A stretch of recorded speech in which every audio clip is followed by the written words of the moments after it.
Сәлем. Танымал блогер Елдос Колобок анасының денсаулығына сыр бергенін айтты. Соңына дейін тыңдап, лайк басып, комментарий жазып каналға тіркелуді ұмытпаңыз. Қазақстанға Елдос Колобок есімімен танылған блогер Елдос Қадырханов анасының денсаулығына сыр беріп, Алматыда оған ауыр диагноз қойған.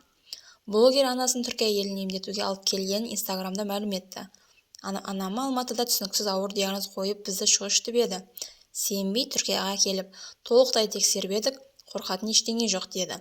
Анам анализ тапсырған сайын жүрегіміз дүрсілдеп, уайымдап, жауабын күтіп отырдық. Бәрі артта қалды, Аллаға шүкір, анамыз бәрі жақсы. Енді ертең соңғы талдаудың нәтижесін алып, сосын елге қайтамыз.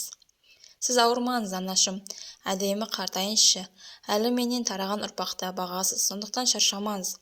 Ешкімді денсаулықпен сынаққа түспесін, ешкім ауырмасын, ауырғандар тезірек жазылып кетсін деп жазды Елдос Колобок. Бұны естіген оқырмандар әртүрлі пікір жазды. Ауырмаңыз, Алла шипасын берсін, Елдостың балдарын бағасыз, Алла сол күнге жеткізсін. Алла шипасын берсін, осы ұлыңыздың перзенттерін көріп, шауып жүре беріңіз.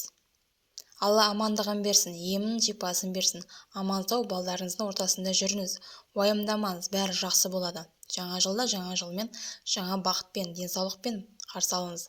Аман есен елге келіңіздер, мамаңыз жазылып кетсін деп жазды оқырмандары.